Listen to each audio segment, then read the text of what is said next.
करते हैं कुछ इंडिया में तो करते हैं यार, परिक्रमा 108 का तो मुझे नहीं पता। ये करती थी उमा करवा करती तो तब से पता नहीं किसका दीपो प्रज्वलनम हरि ओम दीपो ज्योतिर्परब्रह्म दीपो ज्योतिः जनार्दनः दीपो हरित मे पापं पूजा दीप नमोस्तुते शुभं भवतु कल्याणं आरोग्यं शुभ संपदम् आत्मज्योतिः प्रकाशाय दीप ज्योतिर्नमोस्तुते दीप ज्योतिर्नमोस्तुते बोधिकस्त साक्षवे नमः।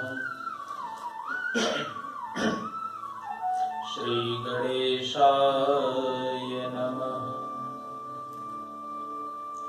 ध्येयं सदा परिभवग्नमभीष्टदोहम्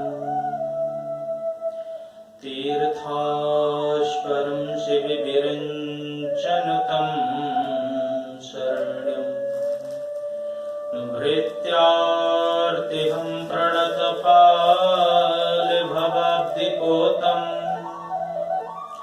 वन्दे महापुरुषते चरणारविन्दम् वंशे विभूषितकरानवनीरदाभम् पीताम्बरः दृढबिम्बफलाधरोष्ठाम् पूर्णेन्दुसुन्दरमुखादरविन्दनेत्रात् कृष्णात् परं किमपि तत्त्वमहं न जाने। नारायणं नमस्कृत्यं नरं चैव नरोत्तमं देवीं सरस्वतीं व्यासं ततो जयमुदीरये। शान्ताकारं भुजगशयनं पद्मनाभं सुरेशं विश्वाधारं गगनसदृशं मेघवर्णशुभाङ्गं लक्ष्मीकान्तं कमलनयनं योगिभिर्ध्यानगम्यं वन्दे विष्णुं भवभयहरं सर्वलोकैकनाथं। भक्ति भक्ति भगवन्ति गुरु चतुर्नाम बपुएक इनके पग बंधन किए सुनाशत विघ्न अनेक। ठाकुर हमें न भूलियो चाहे लाख लोग मिल जाएं, तुम परियसी हम बहुत हैं, तुम्हें छोड़ कहाँ जाएं। शब द्वार को छाड़ के आयो तेरे द्वार, हे यशोमति के लाडले जरा मेरी ओर निहार। आइए हनुमंत विराजिए, कथा कहूँ मत ही अनुसार, प्रेम भरी गादी धरूं सुविराजिए पवन कुमार। सुविराजिए पवन कुमार। बोल कृष्ण कन्हैया लाल की जय। राजा रामचंद्र भगवान की जय। एकादशी महारानी की जय। अम्बे मात की जय। लक्ष्मी नारायण भगवान की जय। सभी देवी देवताओं की जय। जय जय श्री राधे, जय जय श्री राधे, जय जय श्री राधे श्याम।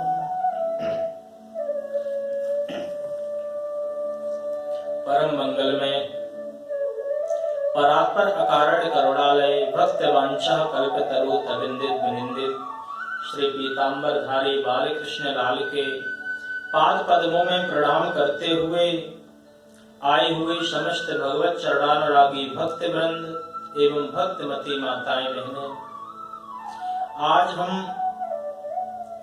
एकादशी महारानी की कथा में प्रवेश करेंगे, जो कि एकादशी महारानियों की कथाओं में से एक ऐसी विशेष कथा है।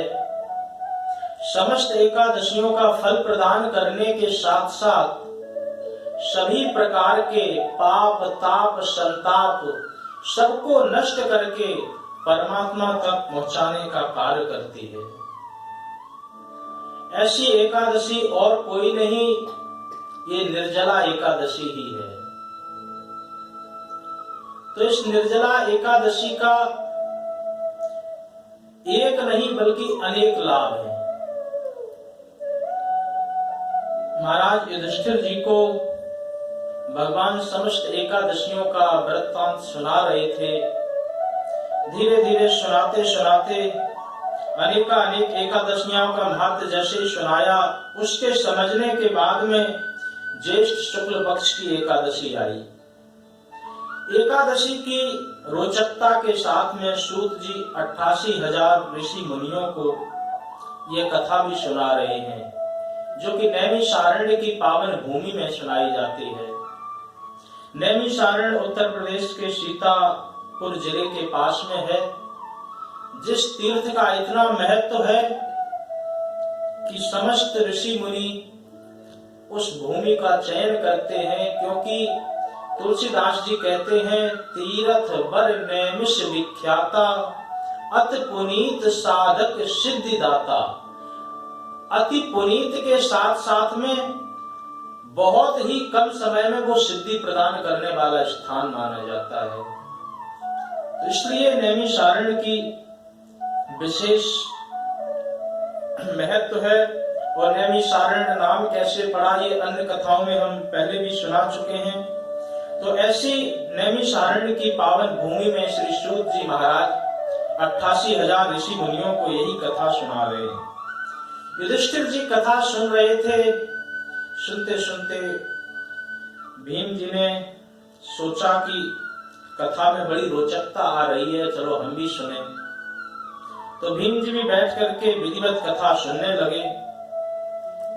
तो कथा में जैसे ही बात आई कि निर्जल, वैसे एकादशियों में अन्न का ग्रहण करना वर्जित बताया जाता है।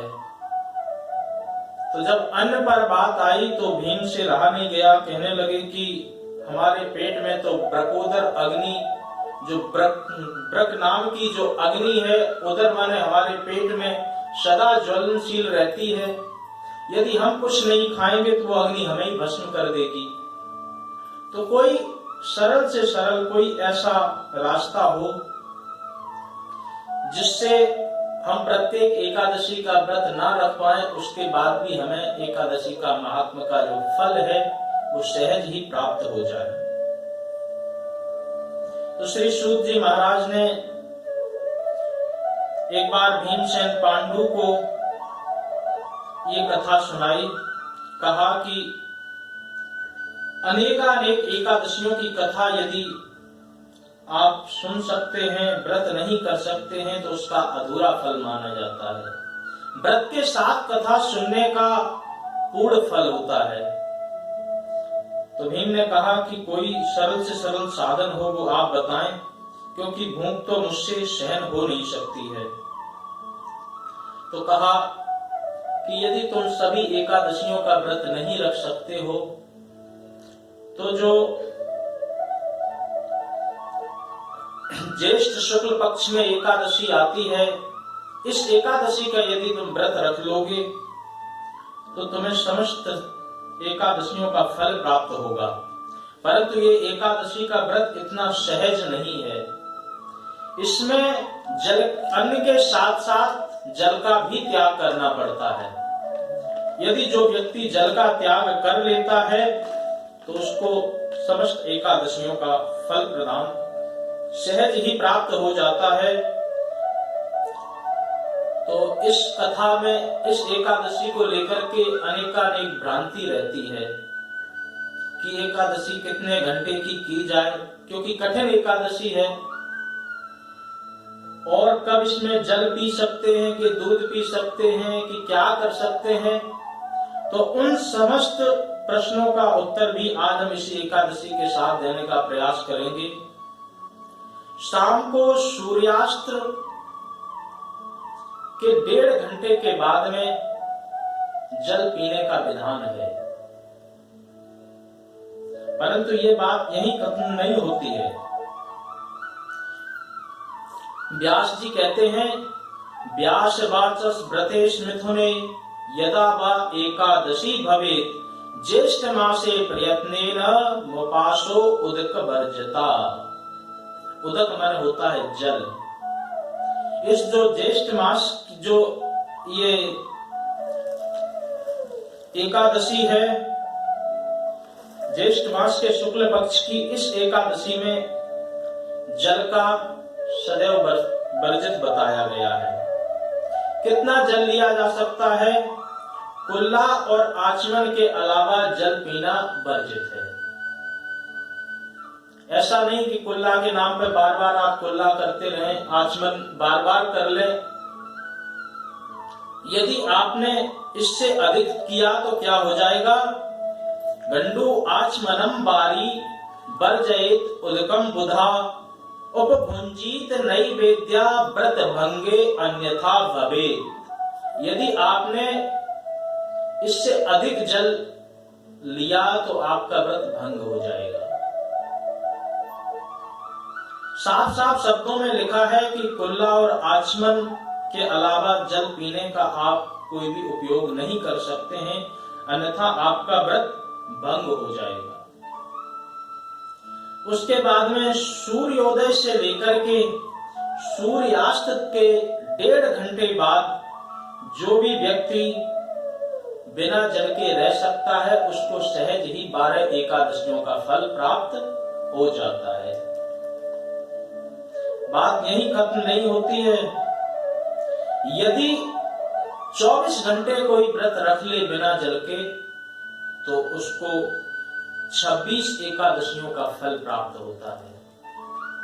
इसके लिए हम आपको श्लोक बताए देते हैं। उदया उदगम यावद बहाम्यम जित उदगम नरा श्रूयताम सोमवाप्नोति द्वादशाम द्वादशी फलम।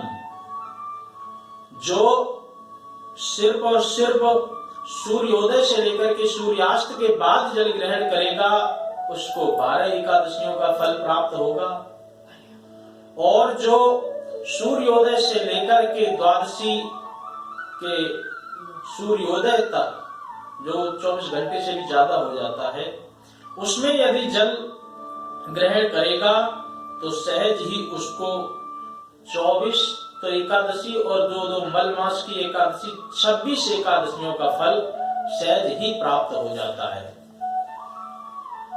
इस प्रकार से व्यक्ति को सोचना चाहिए। तो हमने भी सोचा कि जब आनंद बट ही रहा है, जब सहज ही एक दिन में पूरे साल की एकादशियों का फल मिल रहा है, तो प्रयास कर लेना चाहिए।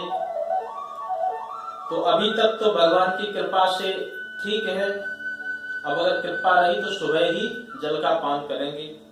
तो इसलिए प्रत्येक व्यक्ति को इस प्रकार से एकादशी का व्रत यदि किया जाए तो वो 12 और 24 और 2 26 एकादशियों का फल प्रदान करने का सामर्थ्य एकादशी रखती है। भगवान कहते हैं कि सुबह उठकर के जैसे पूरा व्रत हो जाए, सुबह उठकर के स्नान करें, भगवान का पूजन करें, तुलसी माता के दर्शन करें, इसके बाद ब्राह्मणों का पूजन करके उन्हें अपने सामर्थ्य अनुसार दान दें। उस दान से जो एकादशी के करने से फल मिलता था, वो एक ही एकादशी से संवत्सरे तु या चैव एकादशो भवन्त ही तासम फल प्राप्नोति यात्रा में नास्ति संशया। इसमें कोई भी संशय नहीं है कि आपको इन एकादशियों का फल प्राप्त नहीं होगा। वेद व्यास जी कहते हैं ये भगवान ने स्वयं मुझे कहा है कि जो व्यक्ति मुझ में विश्वास करके व्रत या अनुष्ठान करता है, मैं उन पर कृपा करके उन्हें भूख और प्यास नहीं लगने देता। जब जब आपको भूख और प्यास व्रत में सताए, आप भगवान का स्मरण करें तो आपको मन ही मन में स्वयं पता चलने लगेगा कि भूख और प्यास आपकी धीरे धीरे क्षीण हो जाएगी। दूसरा ये विधान है कि एकादशी, निर्जला एकादशी रख रहे हैं तो एक दिन पहले नमक का पूरी तरह परित्याग कर दें, तो दूसरे दिन आपको प्यास बहुत कम लगेगी। ऐसा साइंस भी मानती है, हमारे ग्रंथ भी बताते हैं, क्योंकि नमक जो है वो खारेपन होने के कारण आपके जो जीवा और चित्त को बार बार सूखा करता है, तो उसको फिर आपको गीला करने की जरूरत पड़ती है। तो इस प्रकार से जो भी व्यक्ति भगवान में विश्वास करके एकादशी महारानी का व्रत करता है, भगवान उन्हें सहज ही उनकी भूख और प्यास को नष्ट कर देते हैं, मिटा देते हैं। इसके बाद ओम नमो भगवते वासुदेवाय, ये द्वादशाक्षर मंत्र है, 12 अक्षरों का मंत्र है। इस मंत्र का प्रत्येक व्यक्ति को जाप करना चाहिए। विशेष ध्यान दें, गुरु मंत्र में आपको कोई भी मंत्र मिला हो, परंतु ये ओम नमो भगवते वासुदेवाय द्वादशाक्षर मंत्र और ओम नमः शिवाय ये पंचाक्षर मंत्र, ये सदैव प्रत्येक व्यक्ति को जप करना चाहिए, क्योंकि ये इतने सहज मंत्र नहीं है। केवल ये ओम नमो भगवते वासुदेवाय द्वादशाक्षर मंत्र को जप करके ध्रुव ने परमात्मा का साक्षात्कार किया था।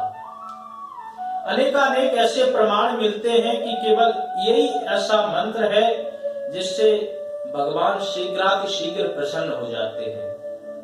ओम नमः शिवाय जो मंत्र है, इसका भी अभीष्ट फल है। देवताओं के साथ साथ मानवों ने, दानवों ने, सभी ने इस मंत्र की शरण ली। परिणाम क्या हुआ? भगवान शंकर जी का उनको साक्षात्कार हुआ। किसी न किसी रूप में उन्हें भगवान शंकर जी की कृपा सहज ही प्राप्त हो। तो ये दो जो मंत्र हैं, इनको प्रत्येक व्यक्ति को अपने हिसाब से जितना भी समय मिले प्रत्येक दिन नियम बांध करके इनका जाप जरूर करना चाहिए। मंत्र का मतलब होता है मन्नः त्रायते इति मंत्रता, जो मन में जिसका मनन किया जाए उसका नाम मंत्र है। मंत्र कभी भी मुख से बाहर इस तरीके से नहीं निकालना चाहिए कि जो व्यक्ति दूसरा सुने। यदि ऐसा होता है तो मंत्र का महत्व नष्ट हो जाता है। मंत्र को मन में जपना सदा ही सदा अच्छा माना जाता है। और इसके साथ साथ में विधान तो ये है कि मंत्र जपते हुए आपके ओंठ हिलने नहीं चाहिए। अगर ऐसा मंत्र जपा जाए तो वो अभीष्ट फल प्रदान करने वाला होता है। मंत्र आपके मन में चले, कर में आपके माला चले। माला नहीं तो गिनने का विधान है, 108 किस तरीके से गिना जाए। यहाँ से 1 2 3 4 5 6 7 8 9 10, ये 10 बार गिन लिए जाए। फिर दूसरे हाथ में 1 2 3 4 5 6 7 8, ये कर माला का विधान है। ये नित्य कर्म पूजा प्रकाश जो पुस्तक है उसमें भी ये ऐसी मुद्रिकाएं छपी हैं, तो सहज में ही दिख जाती हैं। तो इस प्रकार से एकादशी महारानी का विशेष लाभ बताया गया है कि यही ऐसी एकादशी कथा है, यही ऐसी एकादशी महारानी है जो एक दिन में आपको पूरे साल की एकादशियों का फल प्रदान करती हैं, यदि नियम से विधि विधान से व्रत को रखा जाए। इस एकादशी में गाय माता को जल पिलाने का विधान है। गाय माता को जल आप प्रदान करें और इसके साथ साथ भगवान में विश्वास करके एकादशी का यदि आप व्रत करते हैं तो भगवान अपनी कृपा से आपको एकादशी का व्रत सहज ही करवा देते हैं। तो व्यास जी से यही भीमसेन ने पूछा, तो भीमसेन को बताया कि यदि तुम एकादशी का व्रत रखना ही चाहते हो, अन्य व्रतों को यदि नहीं रख सकते हो, तो इस एकादशी के व्रत को रखो। इस एकादशी के व्रत में आपको अन्न के साथ साथ में जल भी नहीं ग्रहण करना है। भीमसेन ने हिम्मत की, कहा कि ठीक है, एक दिन की बात है, तो जैसे तैसे हम कर लेंगे। तो भीमसेन ने इस एकादशी का व्रत किया, तो इस एकादशी का नाम भीमसेनी एकादशी भी पड़ गया। इस एकादशी को भीमसेनी एकादशी, निर्जला एकादशी के नाम से भी जाना जाता है। तो इस प्रकार से अब हम कथा में प्रवेश करें। तो जैसे ही नरकों का वर्णन आया कि एकादशी के दिन अन्न खाने पर ये दंड विधान है, या दूसरे प्रकार का किसी ने पाप किया है तो उसका ये दंड विधान है, पर स्त्री का कोई हरण करता है तो उसके लिए तामिश्र नरक में जाना पड़ता है, कोई धन किसी का लेता है, चुराता है, तो उसके लिए दूसरे नरकों का विधान है। श्रीमद् भागवत महापुराण में 28 प्रकार के ऐसे नरकों का वर्णन है कि कौन सा पाप करने से कौन सा नरक आपको मिलता है। जैसे कानून की भाषा में जो एक्ट होते हैं, उसी प्रकार से धर्म की भाषा में भी ये एक्ट है। इस प्रकार का पाप किया तो इस नरक में जाना पड़ेगा, इस प्रकार का अपराध किया तो कोर्ट के माध्यम से आपको इतने वर्ष का कारागार मिलता है। उसी प्रकार से जो 84 लाख योनि का जो समय चलता है, तो ये नरक यातना आप सबको भोगनी पड़ती है कर्मों के अनुसार। मानना न मानना अलग बात है, लेकिन धर्म शास्त्रों में ये इनका विधान जैसा का वैसा लिखा हुआ है, और ऋषि मुनियों ने यदि लिखा है तो कहीं न कहीं सच्चाई इनमें अवश्य है, ऐसा हमें विश्वास करना चाहिए। तो जैसे नरकों का विधान आया तो भीमसेन कांपने लगे कि नरक तो इतने खतरनाक है, क्या किया जाए। तो बोले कि हम अन्न के बिना तो रह नहीं सकते हैं, तो इससे कोई बचने का उपाय हो। तो बताया कि इस प्रकार से यदि एकादशी का व्रत रखोगे तो तुम्हें उन सब नरकों से बचने का यही एक विधान है, उन सब का यही एक प्रायश्चित है। वृष और मिथुन की संक्रांति के बीच जो ज्येष्ठ शुक्ल की एकादशी आती है, उस एकादशी का नाम निर्जला एकादशी है। तुम उस एकादशी का व्रत करो। इस एकादशी के व्रत में स्नान आचमन के अलावा जल वर्जित होता है। यदि आचमन करना भी हो तो कितना करें? 6 मासे 6 बार चम्मच से आप अपने हाथ में जल ले लें, सिर्फ और सिर्फ उतना ही जल, ताकि वो जल आपके कंठ तक ही रहे, नीचे ना उतरे। इस प्रकार से जल का आप सेवन कर सकते हैं आचमन के रूप में। अन्यथा अत्याधिक जल मद्यपान के समान माना जाता है। कुछ भी खाने से व्रत का पुण्य नष्ट होता है, और इसके साथ साथ में इसका भी भगवान जी अगर कोई नियम बनाया है तो नियम में जो कसौटी पे जो नहीं उतर सकते हैं, तो उनके लिए उसमें थोड़ा सा ढील भी छोड़ी जाती है। भगवान कहते हैं गीता में, शरीर माध्यम खल धर्म साधनम। पहले व्यक्ति विशेष का शरीर है, उसके बाद में भक्ति, शक्ति या अन्य कोई पूजा पाठ है। यदि आपका शरीर साथ नहीं दे रहा है तो आपको ऐसे व्रतों को करने की कोई भी आवश्यकता नहीं है। मन में आप परमात्मा का नाम रखें। परमात्मा का नाम रखने के साथ साथ में उस दिन आप हो सके तो शुभ से शुभ कर्म करें, अशुभ कर्मों से बचें। एकादशी के व्रत का विधान है बिना जल के एकादशी करें, यदि नहीं कर सकते हैं जल पी करके करें, जल पी करके भी नहीं कर सकते हैं फलाहार से करें, फलाहार से भी नहीं कर सकते हैं एक बार अन्न लेकर के करें, एक बार अन्न लेकर के भी नहीं कर सकते हैं दोनों बार अन्न ले लें, परंतु सुबह और शाम भगवान की विधिवत पूजा आराधना जरूर करें। अब इतनी छूट आपको हर जगह नहीं मिल सकती है। ये परमात्मा की एक ऐसी अदालत है, यहाँ आपको ये इन सब के साथ में भी आपके समस्त पापों को नष्ट कर दिया जाता है। सर्व धर्मान परित्यज्य मामेकं शरणं व्रज अहम त्वं पाप सर्वेभ्यो मोक्षयिष्यामि मा शुचा। सब कुछ छोड़ करके जो मेरी शरण लेता है तो मैं उसके सभी प्रकार के पापों को भस्म कर देता हूँ। ना सिर्फ इसी जन्म के अनेकानेक जन्मों के जाने या अनजाने में जो पाप किए गए हैं उन सभी पापों को हम भस्म करके मोक्षयिष्यामि मा शुचा, जो मनुष्य का अधिकार है मोक्ष पाना, उस मोक्ष वाली पदवी पर हम उसको प्रदान कर देते, हम उसको भेज देते हैं। तो भगवान इतने दयालु हैं, कृपालु हैं। आप भगवान की तरफ यदि एक पग बढ़ाते हैं तो भगवान आपकी तरफ 60 पग बढ़ाने को तैयार हैं। जो तुम आवे एक पग मैं आऊं पग 60, जो तुम कर रहो काट सो तो मैं लोहे की लाट। यदि आनाकानी करते हो तो भगवान और दूर हो जाते हैं, वो और आपसे कठोर बन जाते हैं। तो इसलिए भगवान जी के सानिध्य में जाने का प्रयत्न करना चाहिए। तो इस प्रकार से अन्न खाना जो है एकादशी के दिन पुण्य नष्ट का कारण बनता है।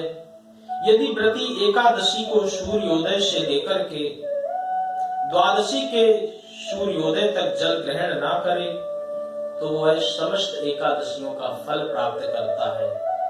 जैसा कि अभी पहले बताया है कि उसको 24 और 2 मल मास की 26 एकादशी सहज ही प्राप्त हो जाती है।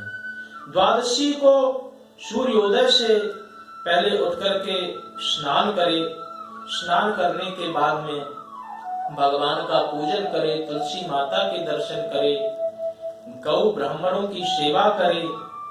उसके बाद में पूरी तरह अपने मन को भगवान श्री हरि के चरणों में लगाते हुए उनसे आज्ञा मांगे कि हम ये व्रत करने जा रहे हैं, परमात्मा ऐसा हमें सामर्थ्य दें कि हम इस व्रत को सहज ही कर लें। एक बार यदि आपका व्रत सहज परमात्मा की कृपा से हो जाए तो आप अभिमान से ये मत कहने लगना कि हमने एकादशी का निर्जला एकादशी का व्रत कर लिया।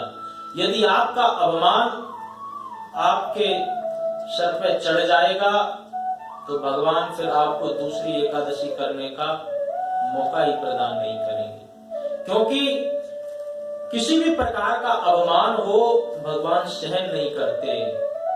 जहां आता है अभिमान वहां से खिसक लेते हैं भगवान। भगवान आपके अभिमान को आप तक रहने नहीं देते। जब आप भोग प्रसाद भी लगाते हैं तो कई लोग विचार करते हैं कि भोग प्रसाद तो ऐसे ही रखा, खाया क्या होगा। तो भगवान उसमें आपका अभिमान खा लेते हैं कि अभी तक ये आपकी वस्तु थी, जब आपने अर्पण कर दी तो आपका जो उसके प्रति जो अटैचमेंट था या उसके प्रति अहंकार अभिमान था तो वो भगवान ने सारा खा लिया, वो सारा नष्ट हो गया। अब उस वस्तु पर आपका किंचित मात्र भी अधिकार नहीं बचा। तो भगवान ने आपका अहंकार नष्ट किया। अहंकार जैसे ही नष्ट हुआ तो आपकी वस्तु परमात्मा ने स्वीकार कर ली। तो इस प्रकार से परमात्मा अहंकार को नष्ट कर देते हैं। अनेकानेक ऐसे उदाहरण हैं। ब्रह्मा का अहंकार नष्ट किया, जो कि ब्रह्मा जी जब बछड़े चुरा करके ले गए, भागवत में प्रसंग आता है, तो उन्होंने पुनः बछड़े बना करके ब्रह्मा का अहंकार नष्ट किया। गोवर्धन पर्वत उठा करके इंद्र का अभिमान नष्ट किया। गोपियों को जो अवमान आया तो रास में से वो वहां से अदृश्य हो गए। तो गोपियां वन वन में ढूंढती फिरी, तब आकर के भगवान ने उन्हें दर्शन दिए। अनेकानेक प्रकार के अवमानों का ऐसा वर्णन आता है। एक बार इंद्र की सभा लगी हुई थी। देवताओं पर जैसे दैत्यों पर विजय प्राप्त करने के बाद समुद्र मंथन हुआ। समुद्र में भगवान की कृपा से देवताओं को अमृत मिल गया। तो अमृत पान करने के बाद देवताओं ने जब दैत्यों से युद्ध किया तो सारे दैत्य मारे गए। समस्त स्वर्ग पर देवताओं का पुनः कब्जा हो गया। अब इंद्र आदि देवता सब फूले न समाये के हमने देखो पूरा देवासुर संग्राम कर लिया, हम जीत गए। जब अहंकार हो गया तो भगवान ने कहा कि इनके अभिमान को नष्ट करना पड़ेगा। भगवान ने एक यक्ष का रूप धारण किया और इंद्र के दरवाजे के बाहर पहुंच गए। जब पहुंच गए तो कहा कि हमें इंद्र से मिलना है। तो इंद्र ने सबसे पहले पवन देव को भेजा कि जाओ देख करके आओ कौन है। पवन आए तो आकर के पूछा कौन। वो लंबा चौड़ा परिचय कि हम पवन हैं, हम चाहें तो समस्त ब्रह्मांड को अपनी एक ही फूंक से उड़ा करके जाने कहां से कहां पहुंचा दें। वो यक्ष रूपी जो भगवान थे उन्होंने एक तिनका उठाया, उठा करके सामने रख दिया। कहा कि हमें दिखाओ, नमूना तो दिखाओ कैसे तुम उड़ाते हो। पवन देव ने को गुस्सा आ गया और गुस्सा आकर के उन्होंने पूरा जोर लगा दिया। तिनका दूर हटने की बात तो छोड़ो, वो जगह से हिला तक नहीं। प्रणाम करके वापस इंद्र के पास पहुंच गए कि पता नहीं महाराज कौन आया है, हम तो उसको पहचान नहीं पाए। अग्निदेव को भेजा। अग्निदेव वहां पर गए तो उन्होंने भी उसी प्रकार से अहंकार में परिचय दिया कि हम अग्निदेव हैं। तब हमारा जो तापसता है वो हमारा रूप है और हम यदि चाहें तो समस्त संसार को एक क्षण में जला करके राख कर दें। तो वही तिनके की ओर इशारा करके कहा कि जरा जला करके दिखाओ। तो अग्नि देवता ने भी पूरी ताकत झोंक दी, परंतु तिनका जलने की वजह वो झुलसा भी नहीं। वापस लौट गए। फिर इंद्र आए। इंद्र ने समझ लिया कि हाँ ये कोई और नहीं, ये साक्षात परमात्मा श्री हरि ही है और हमको इस प्रकार से अहंकार हुआ था उसको नष्ट करने के लिए। तो भगवान ने सभी के सभी प्रकार के अहंकारों को नष्ट किया है। इसलिए अहम माने मैं, कार माने आकार। जो मैं रूपी आकार है वो जब व्यक्ति का बढ़ जाता है तो आत्म चैतन्यता रूपी या फिर वो दूसरे को शून्य समझने लगता है। अहंकार का नष्ट होना बहुत जरूरी है। यदि अहंकार का नष्ट नहीं किया गया तो अहम रूपी जो आकार है वो व्यक्ति को ही नष्ट कर देता है। तो इस प्रकार से आपकी भगवान की कृपा से एकादशी का व्रत हो जाए तो भगवान से यही प्रार्थना करना चाहिए कि आपकी कृपा से हो गया, नहीं तो हम कहां कर सकते थे। तो इस प्रकार से सूर्योदय में उठ करके स्नान करके भगवान श्री हरि के चरणों में प्रार्थना करके तुलसी माता का दर्शन करें, गाय ब्राह्मणों की सेवा करें। उसके बाद में भगवान से प्रार्थना करें कि भगवान हमें इस व्रत करने का सामर्थ्य दें। भगवान आपको इस व्रत का सामर्थ्य देंगे तो आपका व्रत सहज ही हो जाएगा। जो भी मनुष्य इस निर्जला एकादशी का व्रत करता है वो समस्त पापों से मुक्त हो जाता है। जो भी मनुष्य इस एकादशी महारानी का व्रत करता है तो यमदूत आकर के उसको घेरते नहीं है। विधि विधान से करने वाला व्यक्ति भगवान के नित्य पार्षदों के साथ में भगवान के ही धाम को जाता है। इन समस्त एकादशियों का व्रत ओम नमो भगवते वासुदेवाय के मंत्र के साथ में करना चाहिए। ये द्वादशाक्षर मंत्र है। इस मंत्र की महिमा अपार है। इस प्रकार से व्यास जी की आज्ञा पाकर के भीमसेन ने इस व्रत को किया, इसलिए इस एकादशी का नाम भीमसेनी एकादशी या पांडव एकादशी पड़ा। इस एकादशी को भीमसेनी या पांडवी एकादशी भी कहा जाता है। निर्जला व्रत करने से पूर्व भगवान का पूजन संकल्प लेना, यह प्रार्थना करना कि प्रभु आपकी कृपा से मैं ये व्रत प्रारंभ कर रहा हूँ और मैं इसमें जल एवं अन्न ग्रहण नहीं करूंगा। आप इस प्रकार की हमें सामर्थ्य प्रदान करें, इस प्रकार से आप व्रत करें। इस दिन तीर्थों में स्नान करने का बड़ा महत्व होता है। यदि आपको कोई तीर्थ नहीं मिल रहा है या कोई ऐसी परिस्थिति है तो शास्त्रों में इसका भी विधान है कि आप मिट्टी के घड़े में जल भर करके एक रात्रि के लिए रख दें। तो एकादशी के जो रात्रि होगी उसके साथ में जैसे ही द्वादशी उसमें प्रवेश करेगी तो वो जल भी तीर्थ का जल माना जाएगा। तो जल को एक घड़े से भर करके रख दें तो उसको भी इस प्रकार से तीर्थ का जल माना जाता है। तीर्थ में स्नान करना बहुत ही महत्वपूर्ण है। बहुत प्रत्येक व्यक्ति को जब भी व्यवस्था हो, जब भी सुविधा हो, तीर्थों में स्नान जरूर करें। अब आप तीर्थ के पास में पहुंच गए, आपको लग रहा है कि ये जल शुद्ध नहीं है, साफ पानी नहीं दिखाई दे रहा, कहीं इन्फेक्शन ना हो जाए, कोई स्किन प्रकार की बीमारी ना हो जाए, तो क्या करें? तो उसका भी विधान बताया है। दरस परस मुख मज्जन पाना, होई पाप कह वेद पुराना। आप तीर्थ नदी का दर्शन करें, वो स्नान के समान है। परस माने होता है प्रणाम करें, वो भी स्नान के समान है। मुख मज्जन पाना, आप अपने दांतों तक जल को स्पर्श कर लें, अंदर ना ले जाएं, वो भी स्नान के समान है। कहीं पाप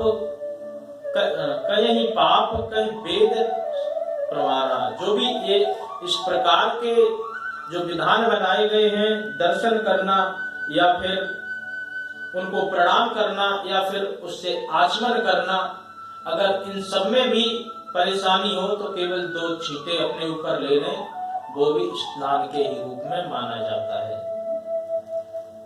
स्नान माना जाता है, परंतु कई लोग कहते हैं वो कौवा स्नान होता है। कौवा भी ऐसे पंखों को पानी में डुबोता है और ऊपर खींच लेता है, परंतु शास्त्रों ने इसका भी आपको आदेश दिया है कि यदि आप इस प्रकार के नियम को भी अगर निभाते हैं तो भी आपको स्नान का पूरा पुण्य प्राप्त होता है। तो इस प्रकार से जल का घड़ा भर लें, जल का घड़ा भर करके उससे यदि सुबह स्नान किया जाए तो वो भी तीर्थ के जल के समान ही होता है। अपने इच्छा के अनुसार दूसरे दिन जो कुछ भी आपका सामर्थ्य हो उस हिसाब से आपको दान देना चाहिए। सुपात्र ब्राह्मणों को दान दें, साधु संतों को दान दें, देवालय स्थलों में आप उसको दान दें। इस एकादशी के व्रत से मनुष्य विष्णु लोक को प्राप्त होता है। जो भी व्यक्ति इस एकादशी में अन्न नहीं खाते हैं वो भगवान की कृपा को सहज प्राप्त कर लेते हैं। अन्न खाने वाले व्यक्तियों को विविध प्रकार के पापों का विधान भी बताया गया है। यदि आपका शरीर साथ नहीं दे रहा हो तो उन पापों से आपको छुटकारा भी मिल जाता है। तो प्रयास जरूर करना चाहिए एकादशी के व्रत रखने का। तो हे भीमसेन, श्रद्धा पूर्वक इस व्रत को जो भी करता है भगवान की कृपा उसको सहज प्राप्त हो जाती है। गोदान, ब्राह्मण दान, अन्न दान, धन दान आदि का जो फल है वो इस एकादशी के व्रत मात्र से ही सहज प्राप्त हो जाता है। निर्जला एकादशी में दिन में पूरी तरह आप विधि विधान से एकादशी का व्रत करें। दूसरे दिन अन्न का दान, वस्त्र का दान, उपाहन यानी कि पैरों में पहनने वाले जैसे मोजे, जूते, चप्पल आदि, उनका दान इस एकादशी में बताया गया है। जो भी व्यक्ति भक्ति पूर्वक इस कथा को पढ़ता है, सुनता है, तो उसको इस प्रकार का फल सहज ही प्राप्त हो जाता है। भक्त को पूजा व्रत में अपनी कमजोरी को अपने गुरुजनों के साथ में बता देना चाहिए, क्योंकि बताने से उसका जो प्रायश्चित का विधान होगा वो आपको सहज ही बता दिया जाएगा। यदि आप कोई ऐसी कमजोरी छुपाएंगे तो आप तक ही सीमित रहेगी। सभी को ना बताएं, परंतु अपने जिन पर आपका विश्वास है, माता पिता को बता दें, गुरुजनों को बता दें, ताकि वो आपके इस पाप के प्रायश्चित के लिए कोई ना कोई विधि विधान निकाल देंगे। तो इस प्रकार से गुरुओं से, जैसे कि भीमसेन को भूख नहीं वैसा भूख का वो नहीं उपार्जन कर सकते थे, तो उन्होंने अपने गुरुदेव से प्रणाम करके उनको पूछा, तो गुरुदेव ने इस एकादशी का महात्म बता दिया। इस एकादशी के व्रत करने से तुम्हें समस्त एकादशियों का व्रत सहज ही प्राप्त हो जाएगा। तो इस प्रकार से आप अपने बड़ों का सम्मान तो करें ही, क्योंकि बड़ों का सम्मान करने से आपको 4 प्रकार के रत्न हैं वो सहज ही मिल जाते हैं। अभिवादन शीलस्य नित्यम वृद्धोपसेवना, चत्वार तत्र वर्धन्ते आयुर विद्या यशो बलम। जो अपने से बड़ों का जो भी सम्मान करते हैं, बुजुर्गों का सम्मान करते हैं, माता पिता का सम्मान करते हैं, तो उनको आयु आशीर्वाद के रूप में मिल जाती है। विद्या जो ज्ञान वो देंगे, अगर उनसे अच्छी तरह बना करके रखोगे तो वो आपको उसी प्रकार से आपके संस्कार अच्छे बना देंगे, तो वो आपको ज्ञान भी मिल जाएगा। यश आयु विद्या यशो, और यदि आप माता पिता का, बड़े बुजुर्गों का सम्मान करते हैं तो लोग बाग आपका यश भी बढ़ाएंगे कि ये बच्चा बहुत अच्छा है, ये ऐसा करता है, तो यश की भी आपको प्राप्ति होगी और उन सभी का बल भी आपके साथ में रहेगा। किसी भी प्रकार की कोई खतरा होगी तो आपको लगेगा कि ये लोग हमारे पीछे खड़े हुए हैं। तो आपको आयु विद्या यश और बल चारों रत्न प्राप्त हो जाते हैं। इसलिए अपने से जो श्रेष्ठ लोग हैं उनको आप जरूर वो करें। वैसे धर्म के हिसाब से आयु को अधिक महत्व नहीं दिया जाता है, बल्कि ज्ञान को दिया जाता है। धन वृद्धा बल वृद्धा आयु वृद्धा तथैव च ते सर्वेपि ज्ञान वृद्धा किंकरा शिष्य किंकरा। जो कोई धन आयु में बड़ा है, कोई धन में बड़ा है, कोई बल में बड़ा है, परंतु जो ज्ञान में बड़ा है वही सबसे बड़ा है। क्यों? क्योंकि किंकरा शिष्य किंकरा, उसके शिष्य अनेकानेक पूरे पथ पर फैले हुए हैं। और जो धन से बड़ा है या फिर बल से बड़ा है, वो क्या करेगा? वो धन से थोड़ी देर के लिए आपकी मदद कर देगा, बल से जब तक उसका आपके साथ में साथ है तब तक आप सुरक्षित हैं। परंतु जो ज्ञान एक ऐसी चीज है जो न तो कोई छीन सकता है, न कोई बांट सकता है, न कोई किसी प्रकार से ले सकता है। इसीलिए कहा जाता है कंठ की विद्या और गंठ को दाम, जो गांठ लगाते हैं, समय पड़े पे आवे काम। ये ही जो विद्या है ये आपको प्रत्येक समय में किसी भी प्रकार से कहीं आप यदि फंस रहे हो या आपको कभी भी किसी प्रकार की जरूरत हो, तो ये विद्या ही एक ऐसा रत्न है जो आपकी हर प्रकार से मदद कर सकती है। विद्या से आपको बुद्धि मिलती है। विद्या सहज ही नहीं मिलती है, विद्या के लिए भी पात्रता की जरूरत होती है। और इसका भी विद्या विनयम मवाप्नोति, है ना, जो विनय से आपको विद्या मिलती है, विद्या से आपको पात्रता मिलती है, पात्रता से आपको धन मिलता है। तथा वे धर्मम सुखम, वो धन आप धर्म में लगा करके अपना कल्याण बना सकते हैं। तो इसकी भी एक पद्धति है कि आप किस चीज को कैसे प्राप्त करें। तो इस प्रकार से ज्ञानी जनों का सम्मान किया जाए। ज्ञानी जन जो भी ज्ञान में श्रेष्ठ हैं, वो ज्ञान कौन है? बोले आत्मज्ञान है, आध्यात्मिक ज्ञान है, तत्व ज्ञान है। और बेसिक ज्ञान तो समस्त लोगों को पता ही होता है। ऐसे ज्ञान का जिसको भी अधिकार है, जो जानने वाला है, वो पूजनीय है। वो इस संसार में जो बड़े बुजुर्गों का, जो माता पिता का जो स्थान है, उसका वो अधिकारी है। तो ऐसे स्थानों पर भी, ऐसी बातों को भी उससे आप बता सकते हैं। तो इस एकादशी का यही विशेष महात्म्य है कि इस एकादशी में जो व्यक्ति जल का सेवन नहीं करता है, तो उसको भगवान की कृपा से पूरी एकादशियों का फल प्राप्त हो जाता है। और उन लोगों के लिए भी है जो एकादशी का केवल और केवल सूर्योदय से लेकर के सूर्यास्त तक जो बिना जल के रह सकते हैं, उन्हें 12 एकादशियों का फल सहज प्राप्त हो जाता है। जो सूर्योदय से लेकर के दूसरे सूर्योदय तक रखते हैं, उन्हें 24 एकादशियों का फल प्राप्त हो जाता है। जल का विशेष वर्जित बताया गया है। गंडो आचमनम बारी वर्जतेत उद्गम बुधा उपभुंजित नैवेद्या व्रत भंगे अन्यथा भवेत्। जल का यदि प्रयोग किया गया व्रत के साथ में, तो आपका व्रत वैसा तो माना जाएगा, परंतु निर्जला वाला व्रत आपका भंग हो जाएगा, फिर आपका निर्जला वाला व्रत नहीं रहेगा। साफ साफ इसीलिए शब्दों में लिखा है कि कुल्ला और आचमन के अलावा जल नहीं लिया जाना। तो इस प्रकार से जो भी इस एकादशी के व्रत को करता है, तो भगवान की कृपा उस पर सहज ही प्राप्त हो जाती है।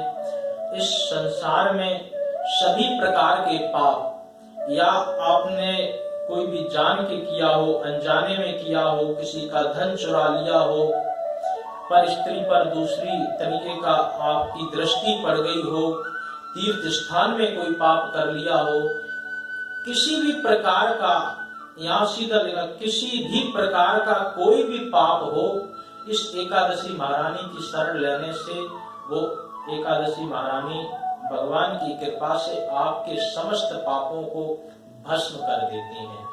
तो इसलिए एकादशी के महात्म तो अनेक हैं, एकादशियों की कथाएं भी अलग अलग हैं, परंतु जो निर्जला एकादशी है, भीमसेनी एकादशी है, पांडवी एकादशी है, इस एकादशी का सबसे बड़ा फल प्रदान किया गया है, क्योंकि ये कठोर भी है, इसके नियम पालन करना बहुत कठोर है। अब यहाँ पर तो आपको जो ऐसा जो समय है, समय के साथ साथ में ऐसा जो वेदर है, तो यहाँ आप इस व्रत को सहज कर सकते हैं। परंतु भारत भूमि में जहाँ 40-42 डिग्री तापमान हो, वहाँ करना बहुत कठिन है। तो ऋषि मुनियों ने इन सब बातों का ध्यान रखते हुए समय समय पर आचमन का विधान बनाया, और आचमन के साथ में यदि नहीं रह सकते हैं, तो फिर विधान बनाया कि आप 1 बार ले लें दिन में, 2 बार ले लें, 3 बार ले लें, चौथी बार जल आपको दिन में नहीं लेना चाहिए। ऐसा 3 बार तक भी उन्होंने विधान बनाया कि जो नहीं कर सकते हैं, तो निर्जला तो खंडित हो जाएगी, एकादशी उनकी रहेगी। जैसी अन्य एकादशी करते हैं वैसी एकादशी तो रहेगी, परंतु निर्जला खंडित हो जाएगी। तो इस प्रकार से एकादशी का जो भी व्यक्ति व्रत करेगा, परमात्मा की कृपा उनको सहज प्राप्त होगी, और परमात्मा की कृपा से वह समस्त सुखों को भोगते हुए अंत में भगवान के ही धाम को प्राप्त होंगे। ये निर्जला एकादशी की कथा यही संदेश देती है कि भगवान से जुड़ने के लिए आपको नियम, विधान और इन सब की जरूरत होती है। किसी भी चीज में आप जैसे कोई फॉर्म भी भरते हैं, तो उसमें एलिजिबिलिटी क्राइटेरिया जो होती है वो आपको देखनी पड़ती है। इसी प्रकार से यदि आप व्रत करते हैं तो इसमें भी एलिजिबिलिटी के साथ साथ में नियम भी जो है आपको वो भी फॉलो करने पड़ते हैं। तो इसलिए इस एकादशी का जो व्रत विधान है वो थोड़ा सा कठिन है, कठोर है, और जो भी व्यक्ति इस एकादशी का विधि विधान से व्रत कर लेता है तो उसको शास्त्रों के अनुसार अगर 12 का किया है तो 12, और पूरे सूर्योदय से सूर्योदय से दूसरे सूर्योदय तक किया है तो 24 और 2 मलमास की 26 एकादशियों का व्रत, और जो भी पुण्य है वो सहज ही प्राप्त हो जाता है। इसलिए यदि आप हर एक एकादशी का व्रत नहीं कर पाते हैं तो ये वाली एकादशी का व्रत ईमानदारी से करने का प्रयत्न करें, प्रयास करें। भगवान की कृपा से आपकी एकादशी का व्रत जरूर पूरा हो जाएगा, ऐसा भगवान पर आपको विश्वास करना चाहिए। बोल मां के बिहारी लाल की जय, एकादशी महारानी की जय। जय जय श्री राधे, जय जय श्री राधे, जय जय श्री राधे श्याम। निर्जला एकादशी के व्रत की कथा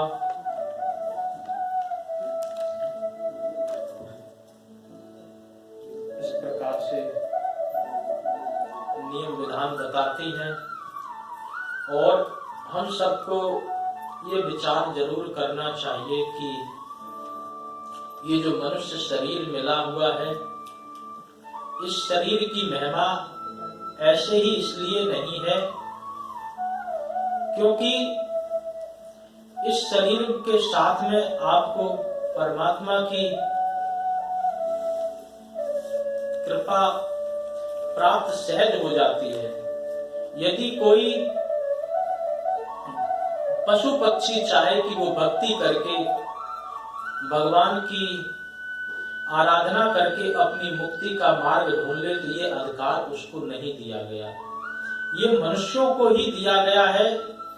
इसीलिए कहा जाता है खाना पीना सोना पशुओं का भी काम, मानुष में सिर्फ एक गुण जपे राम का नाम। दूसरी योनि के जितने भी जीव जंतु हैं ये राम का नाम नहीं जप सकते हैं, ये भगवान का नाम नहीं ले सकते हैं, इसलिए मनुष्य ही योनि वाले ले सकते हैं। इसलिए कहा जाता है दुर्लभम मानुषो देहो, मानुष देह दुर्लभ है, मिले न बारंबार।